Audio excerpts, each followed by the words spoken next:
Hello everyone, welcome back to another video. ये video जो specially रहेगी जो एप्लीकेंट स्टडी वीज़ा पे आना चाहते हैं ऑस्ट्रेलिया में एंड उनको कन्फ्यूज़न होती है जी कि हम कॉलेज में एडमिशन लें या यूनिवर्सिटी में एडमिशन लें। पहले तो मैं थोड़े से आपको डिफरेंस बता दूंगा कि डिफरेंस क्या होता है, क्यों कॉलेज को बच्चे प्रेफर करना चाहते हैं जहाँ यूनिवर्सिटी बढ़िया रहती है। वीज़ा के एंगल से भी बात करेंगे कि वीज़ा किस में ज़्यादा आता है एंड रिक्वायरमेंट की भी बात करेंगे। सबसे पहले आप अगर चैनल पे नए हैं तो लाइफ इन ऑस्ट्रेलिया को लेके बहुत सी वीडियोस चैनल पे आती है। काफ़ी स्टूडेंट के लिए या विजिटर के लिए भी हेल्पफुल हो सकती है। तो अगर आपने अभी तक चैनल को सब्सक्राइब नहीं किया, मेक श्योर कि आप चैनल को सब्सक्राइब कर लो ताकि जो भी वीडियो आती है उसका नोटिफिकेशन भी आप तक जो है वो टाइमली आ सके। तो अगर स्टार्टिंग में बात करें, थोड़ा सा मैं डिफरेंस बता देता हूँ।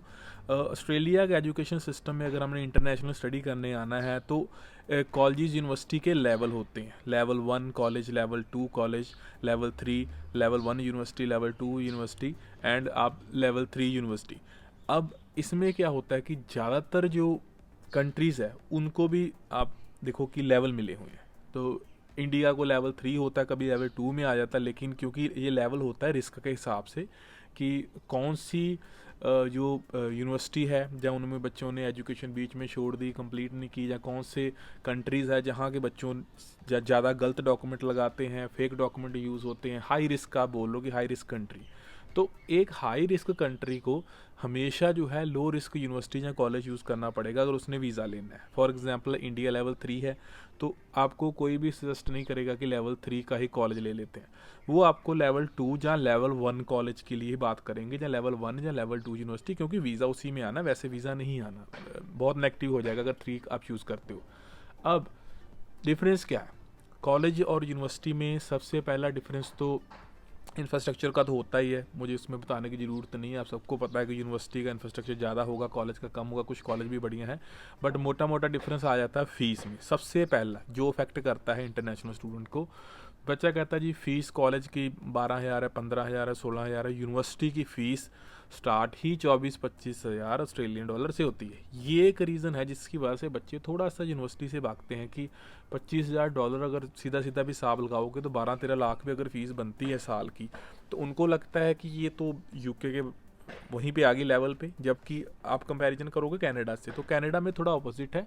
कनाडा में जो फीस स्ट्रक्चर है वो 15 से 18 तक, क्योंकि वहाँ यूनिवर्सिटी का है महंगाई, बट कॉलेज में ईजिली कोई प्रॉब्लम नहीं आती, इसलिए मैक्सिमम बच्चे कॉलेज में डिप्लोमा ही लेते हैं, क्योंकि पीआर पे कोई फ़र्क नहीं पड़ता अगर आपने डिप्लोमा भी लिया हुआ है। ऑस्ट्रेलिया में थोड़ा सा डिफरेंस आते हैं, डिग्री की है कि आपने डिप्लोमा किया है।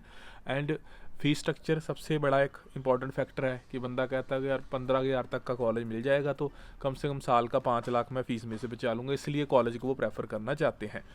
फिर अगर बात करें तो कॉलेज में कई बार क्या होता है कि बच्चों को कुछ ऐसे ऑप्शन मिल जाते हैं जहाँ फीस नहीं भी पे करते तो वो सीयूई पहले दे देते हैं आपको, जो एक मिनिमम डिपॉजिट के साथ। बट कि यूनिवर्सिटी में क्या है कि आपको ज़्यादातर अगर आपने सीयूई लेनी है तो आपको 50% फ़ीस पे ही करनी पड़ेगी। तो यही आपने देखा होगा कि मार्केट में जब पैकेज वगैरह की बात चलती है तो कभी भी यूनिवर्सिटी की बात नहीं चलती जी। फेडरेशन यूनिवर्सिटी का पैकेज है जी, आरआईएमटी का पैकेज है, कोई भी आप और यूनिवर्सिटी, ग्रिफ्थ यूनिवर्सिटी का पैकेज है, ईसीयू का पैकेज है, नहीं। ऑलवेज कॉलेज की बात की जाएगी जी, इस कॉलेज में एडमिशन होगा, इस कॉलेज का पैकेज है। क्यों? क्योंकि कॉलेज ने सीओई आपको शायद 300-400 डॉलर लेके भी दे देनी है, क्योंकि इस रिक्वायरमेंट जब आपने एम्बेसी में फ़ाइल डालनी है तो सीओई उसकी मेन रिक्वायरमेंट है। तो सीओई अगर मिल रही है तो एप्लीकेशन बंदा वहाँ पे जो है वो डाल लेता है, तो इसलिए ज़्यादातर पैकेज में आपने सुना होगा तो वो कॉलेज में जा रहे होते हैं। और एक और चीज़ है, मेन वीज़ा पे बहुत डिफरेंस है। कॉलेज अगर बढ़िया है तो उसकी भी रेशो अच्छी है, लेकिन यूनिवर्सिटी की जब आप सक्सेस रेशो, नोट करना इस चीज़ को, यूनिवर्सिटी की आप सक्सेस रेशो जब देखोगे कॉलेज से बहुत ज़्यादा होगी, काफ़ी अप होगी।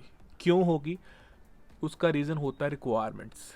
आप देखना नॉर्मली यूनिवर्सिटी की रिक्वायरमेंट एकेडमिक को लेके हाई रहती है, पीटी के स्कोर को लेके, आइल्स को लेके हाई रहती है, जबकि कॉलेज ऐसे होंगे जो आपको शायद कईयों को 48 या 50 के स्कोर पे भी एडमिशन देने के लिए एग्री कर जाएंगे। यूनिवर्सिटी ऐसी आपको नहीं मिलेगी, रेयर होगा कुछ ना कुछ। तो यहाँ पे हमेशा अगर आपने सक्सेस रेट देखना है, that will be high in university as compared to college. तो कॉलेज ऐसा नहीं कि यहाँ पढ़ाई नहीं होती, बहुत से बच्चे हैं यहाँ पहुँचने के बाद कॉलेज में एडमिशन लेके चेंज कर लेते हैं अपना, क्योंकि फ़ीस वगैरह के चक्कर होता है। बट अगर इंडिया से वीज़ा लेना है तो अगर आप हाईएस्ट वीज़ा के चांसेस चाहते हैं, आपको सक्सेस रेट भी ज़्यादा चाहिए, तो कहीं ना कहीं मेरी भी एडवाइस है कि आपको फिर यूनिवर्सिटी कैटेगरी में ही आना चाहिए। यूनिवर्सिटी कैटेगरी में ही सक्सेस रेट ज़्यादा मिलेगी, क्योंकि उसकी रिक्वायरमेंट हाई है। और उसमें क्या है कि आप बैचलर डिग्री ऑप्ट करोगे, या आप ऑप्ट करोगे मास्टर डिग्री, या आप डायरेक्ट एलिजिबल नहीं भी हो रहे तो कोशिश करो कि कुछ ना यूनिवर्सिटी के कॉलेज भी होते हैं, वहीं कैंपस में बने होते हैं, यहाँ पे आप कुछ टाइम डिप्लोमा पढ़ के फिर डी में सीधी ट्रांसफ़र लेते हो, तो उसको D2D प्रोग्राम भी कह देते हैं। तो कोशिश करो कि आप D2D प्रोग्राम अगर आपको मिलता है तो वो मैं कहूँगा कि सेकंड बेस्ट चीज़ है। फिर नहीं तो अगर नहीं मिल रही, ट्राई करना है तो कॉलेज में भी फिर आप ट्राई कर सकते हो। अब बात है कि कॉलेज के वीज़ा आते हैं जी, बिल्कुल कॉलेजेस में भी वीज़ा आते हैं, but yes success ratio very करती है, थोड़ी सी कम होती है अगर आप बाकी चीज़ों से कंपैरिजन करेंगे। और अभी आपने देखा ही होगा कि ये जो रिज़ल्ट वाला डिले हुए थे उसका जो सीन हुआ था, उसमें भी काफ़ी वो पैकेज वाले केसेस की वजह से ही दिक्कत आई थी कि जहाँ पे एजुकेशन बना के लगा दिए, फ़ंड वगैरह ऐसे ही शो कर दिए उसके साथ साथ, तो एम्बेसी के ध्यान में आया, तो उसी वजह से जो है वो रिज़ल्ट के ऊपर जो है वो इम्पैक्ट पड़ा था। तो आपको कोशिश करनी चाहिए कि यूनिवर्सिटी ऑप्ट करनी, अगर आप एलिजिबल हैं, आप फ़ीस पे कर सकते हैं तो यूनिवर्सिटी में रेलिवेंट प्रोग्राम लो। अगर ट्राई करना है, फ़ीस नहीं पे कर सकते, तो गैप वगैरह अगर ज़्यादा ना हो तो उस केसेस में कॉलेजेस का सक्सेस रेट अच्छा रहता है। मतलब ऐसा ना हो कि 15-16 में +2 की है, 5-6 साल से कुछ नहीं कर रहे, एक्सपीरियंस बना दिया, चलो कॉलेज ने एडमिशन दे दिया है, तो वहाँ पे सक्सेस रेट ज़्यादा नहीं आएगा।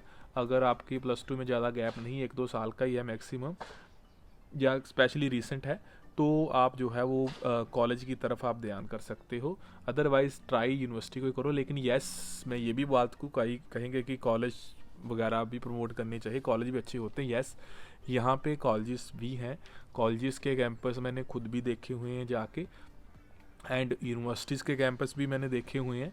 और जो कॉलेज का और यूनिवर्सिटी का एक ऑरा होता है ना, जो डिफरेंस होता है, वो आप जब यूनिवर्सिटी में एंटर करोगे तब समझोगे, जहाँ जब आप कॉलेज में एंटर करोगे, दोनों जगह जाके आओगे तो आपको एक डिफरेंस जो है, अगर पढ़ने वाला बंदा है, जिसने पढ़ना है, जिसने है कि वीज़ा मिल जाए, मैंने ज़्यादा काम ही करना है, वीकेंड पे क्लासें लगानी है, उसके लिए तो कॉलेज से अच्छा कुछ नहीं है। लेकिन अगर कोई सीरियसली चाहता है कि मैं पढ़ूँ, मुझे एक्चुअल में जो है पढ़ाई करनी है यहाँ पे, तो वो जब देखता है तो उसको पता चलता है कि यूनिवर्सिटी का क्या मायने होते हैं आगे चल के भी, जब हम जॉब मार्केट में निकलते हैं। हाँ, ट्रेड कोर्सेज कॉलेजेस काफ़ी कराते हैं, ऑटोमोबाइल की काफ़ी डिमांड यहाँ पे है। वहाँ मैंने देखा है कि बच्चे वगैरह जो भी स्टडी करते हैं डिप्लोमा करके, एंड उसके बाद वो जो है 485 का वीज़ा एक्सपीरियंस चाहिए था पहले, 360 घंटे के आसपास शायद, अब जुलाई से वो भी वेव ऑफ हो जाएगा, तो वो डिप्लोमा करके भी 485 का वीज़ा डाल सकते हैं। और डिप्लोमा का क्या खर्चा होगा, अगर 2 साल भी पढ़ा तो शायद $20,000 में डिप्लोमा कर लिया, जबकि अगर यूनिवर्सिटी में पढ़ते तो 3 साल पढ़ते और $25,000 1 साल की फ़ीस पे करते। तो ऐसी रीज़न भी होती, ज़्यादातर यहाँ आके बच्चे चेंज करते हैं, लेकिन इंडिया से भी बच्चों को डिप्लोमा में वीज़ा मिलते हैं, ऐसा नहीं कि नहीं मिलते। लेकिन हाँ, रेशो जो मैं कहता हूँ बार बार कि रेशो का जो डिफरेंस है वो उसमें ज़रूर है। तो अगर आपके एकेडमिक स्ट्रॉन्ग है, मतलब +2 में भी अच्छा स्कोर है, पीटी का भी ठीक ठाक स्कोर आपका है, एंड गैप वगैरह ज़्यादा आपका नहीं है, तो अगर आप कॉलेज में भी अप्लाई करते हो तो जैसे अप्लाई कर सकते हो। बात जीटी के ऊपर ही आती है कि आप जेन्युइन टेम्परेरी एंटर हो कि नहीं हो। आपने देखा होगा, अब इसका क्या है, ये स्टेटमेंट आप देते हो, वैसे ही आजकल क्या है कि अब फैब वालों के भी वीज़ा थोड़े थोड़े आने शुरू हुए हैं, काफ़ी आने स्टार्ट हो गए हैं अब। एंड यही आपने देखा होगा, ये जीटी इतना मेन फैक्टर है कि आपने कभी देखा होगा कि जो विजिटर पे आता है ऑस्ट्रेलिया में, उसका स्टूडेंट वीज़ा रेयर रिफ्यूज़ होता है, चाहे उसका 4 साल का गैप था, चाहे 5 साल का गैप था। क्या क्या रीज़न है उसका? अगर थोड़ा सा आप सोचोगे तो उसका रीज़न यही है कि ऑस्ट्रेलिया जीटी क्लियर ना होने की वजह से रिफ्यूज़ करता है कि आप टेम्परेरी एंट्रेंट नहीं हो, ये नहीं वापस जाने वाला। जब वो बंदा आ चुका है यहाँ पे विजिटर वाला, तो उसको ये कह के रिफ्यूज़ करना कि आप वापस नहीं जाओगे, ये तो बेवकूफ़ी मैं कहूँगा। तो एम्बेसी ऑफिसर इतने समझदार तो होते हैं, तो वो ये रीजंस नहीं दे सकते ना। वो तो बंदा कहेगा मैं तो भाई आ गया इस कंट्री में, अब मैं वीज़ा रिफ्यूज़ भी करते तो अगर मैंने नहीं जाना तो मैं अब भी नहीं जाऊँगा, तो उसका आपके लिखने से कोई फ़र्क थोड़ी पड़ेगा कि मैं नहीं जाऊँगा। तो यही कारण है कि वहाँ पे 99% जो है वो ईज़िली जो है जो कन्वर्जन वाले होते हैं उनको ईज़िली ऑप्शन मिल जाता है, क्योंकि वो जीटी जो है उनकी ईज़िली क्लियर हो जाती है। बाकी यहाँ पे हमारा एजेंट वगैरह होते हैं, वो भी काफ़ी जो, क्योंकि वो उन्होंने स्टडी की होती है इमिग्रेशन सिस्टम की, तो वो भी क्योंकि वो बच्चों को यहाँ हेल्प आउट करते हैं, फीस से हर एक दिन अपनी फ़ीस ही लेनी है, तो वो चीज़ें होती हैं, तो वो भी उस हिसाब से जीटी वगैरह के उनकी हेल्प कर देते हैं। एंड बच्चों के वीज़ा वगैरह यहाँ आने के बाद जो जो भी घूमने फिरने आए होते हैं उनके थोड़े से ईजी रहते हैं, लेकिन बेस्ट यही होता है, जो पर्पज़ है आप इंडिया से लगाओ। इंग्लिश पे थोड़ा सा ध्यान दे लो, इंग्लिश अगर आपकी अच्छी है तो आपके पास मल्टीपल ऑप्शन जो है वो मिल जाएंगे। लेकिन अगर यूनिवर्सिटी और कॉलेज से डिसाइड करना है तो प्रेफरेंस यूनिवर्सिटी को होनी चाहिए। फीस वगैरह का इशू है तो फिर आपके लिए कॉलेज ही जो है वो बेस्ट रह सकते हैं। सो और वीडियो के लिए आप चैनल को सब्सक्राइब जरूर करके रख लो। आज के लिए इतना ही है, मिलते हैं नेक्स्ट वीडियो में। Till then make sure to subscribe this channel. Bye.